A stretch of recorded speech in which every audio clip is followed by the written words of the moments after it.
Hello, hello, hello, beautiful people. How is everybody doing today? Welcome to Stu Queen B's Thoughts. I'm Stu Queen B, and this is my channel. We are considered the Royal Gladiators over here because we never give up and we never give in. We fight to the end. And speaking for myself, I am a millimeter as well. But I hope everybody's doing well. I know the background and the main picture don't match, but I did that for a reason. What I'm going over is the women of the Bible for women of color, and I'm talking about wisdom personified. Now, the reason why those pictures are out of sync is because most of us know our wisdom comes from our ancestors. Now, if I remove myself from the stage, you will see a man and a woman in an embrace, which is a family tree, and the children down below. But we also know the queen is always, they say the king runs things, but we all know the queen does. So that is where most of us get our wisdom from, is the queen mothers in our lives. So I felt it was only fitting to add Queen Mother to the forefront, because that's where I learned my family history from, mostly of my family history, from the wise women of my family. Even though most of them are not here anymore, but I still learned from the wise family that I had in North Carolina as a child as well. And some people, like my cousin, she's my first cousin. All my first cousins are wisdom holders. My first cousins, one is 86, one is 82, and one is 76, I do believe, something like that. But those are the wisdom keepers in my life that I have now, besides people that I've known since I was a little kid, or know me, should I say, since I was a little kid. But I know that's taking it all out the way. But that's the reason why I wanted to explain the pictures and why they're a little off. I had to change them because where my mind goes when I read about the women of the Bible for women of color, it takes me to a different space in my mind. And then when I think about my grandmother, I never had the pleasure of meeting. But the fact that my grandmother was born into the time of slavery, and she was a tall woman, she was a robust woman.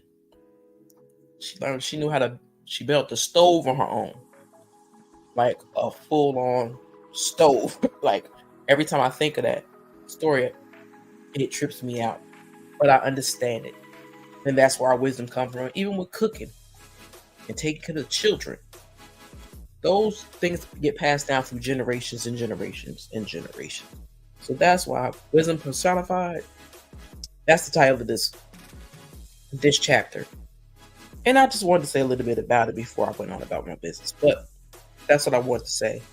And I'd appreciate it if you would please hit the like button, subscribe to the channel if you have not done so already. You might enjoy it. And if you don't like it, you have the right to hit the thumbs down. It lets me know what you like and what you don't like. So let me get on reading Wisdom Personified. And sorry if y'all hear banging because they're working on a house that's outside. I don't know if y'all can hear it or not, but I'll be hearing it. It's annoying the hell out of me. But anywho, Wisdom Personified, the cry of wisdom. Beginning in Proverbs 1:20, wisdom is portrayed as and communicated by a woman. This reveals that there has been and still can be an image of femininity that personifies wisdom. This concept in this book of Proverbs calls us to establish the exemption that women will bring to the solution of the world's problems, a precious perspective not available from any other source. It's called us to provide a fresh stimulus of challenges and freeing of dormant powers because wisdom can be and is personified in the women of the world. Wisdom is not betrayed as the cold, objective, dispassionate scholar. Instead, she cries her message all over town. She has a strange conviction that she cannot repress, and her scholarship is so centered on human concern that she exceeds the bounds of dignity.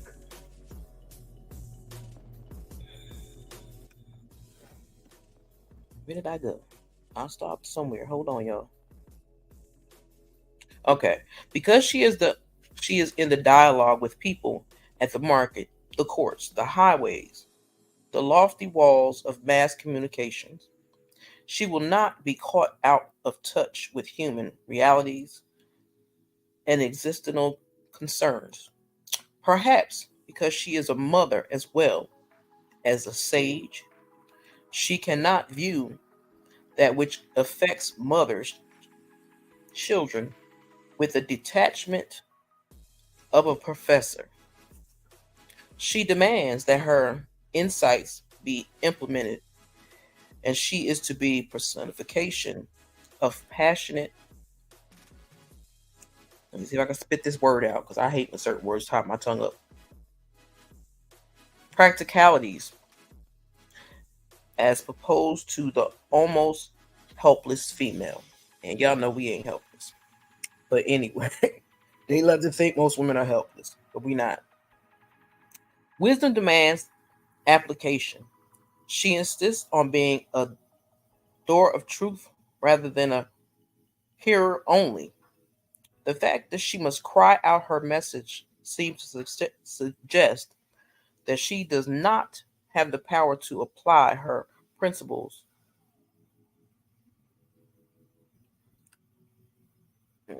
but she does not hide behind her lack of authority. She goes out and risks her image, choosing rather than to have tried and lost than never to have tried at all. Wisdom is not a distant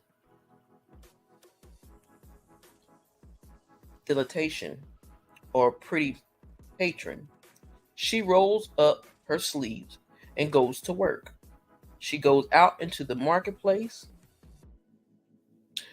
Wisdom must never cease her cry, and we must never cease to expect her cry out and save us. If we do, we will perish. That was deep. How will you apply wisdom? Live as a wise woman today. And it says read Proverbs 1 and 20. Read Proverbs 1, 20 through 33. Now, that's a lot. And I understand it way too much. I think that's a little crazy. But wisdom can come from anywhere, from anybody, even a child. Some people don't believe that, but it can. Because out of the mouth of babes, promise you, they will tell you the truth whether you like it or not. Okay? They will tell you the truth. So what I am going to do is I'm going to still give y'all an affirmation for today and hope that y'all enjoy it. I have some other content that I have to finish uploading and getting together. And I hope y'all will enjoy those as well. Let's see. Affirmation for self-love and happiness.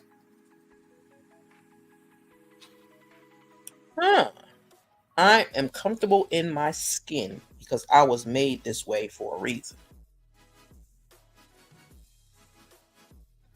I am worth my own love, and I won't stop loving myself. Okay, those are two affirmations you need to hold on to real tight. Because if nobody don't teach you nothing else in life, the women in your family, sometimes the men in your family, will tell you to make sure that people are loving you right. And if they're not loving you right, walk away. Because you deserve to be happy, you deserve to be loved, you deserve to be respected. You deserve to be treated like a lady, like a queen, like the part of Mother Earth that you are. Never let, especially no man, let alone another sister, tell you that you are not wisdom personified. If you put in the work and you take heed to what your elders tell you, you can never go astray.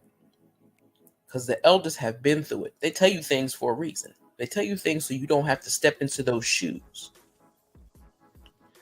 They want you to understand the people the tribe that you come from.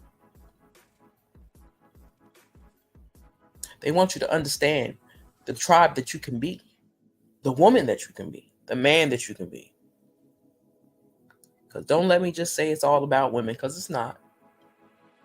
Men can do some powerful things too. But just make sure you still listen to the woman in your life, because the women in your life ain't gonna never lead you astray, should I say. How about that? I'll say lead you astray. But I hope y'all enjoyed the Word of the Bible with color today. Again, it's wisdom personified, is what it was. So, with that being said, listen to your elders, y'all. Listen to your elders. Stop disrespecting your elders, because the elders hold wisdom that you could never understand. Ask your grandparents and stuff what they lived through.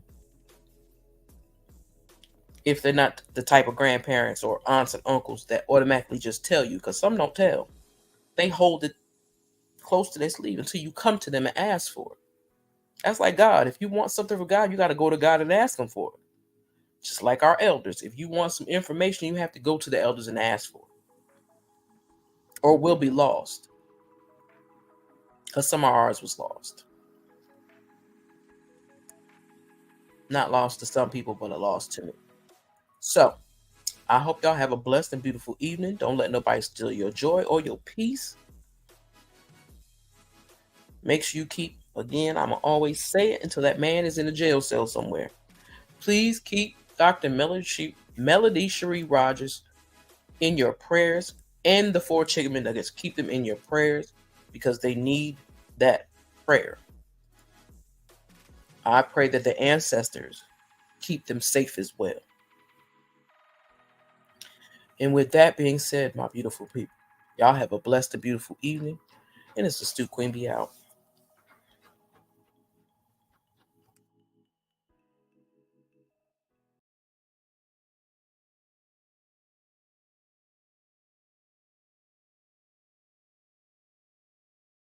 I spent so many nights sleeping on me, but I finally realized I'm all that I need. I'm that girl, been that chick, never needed no one else. I've been that bitch, plenty on my mind, a couple on the side.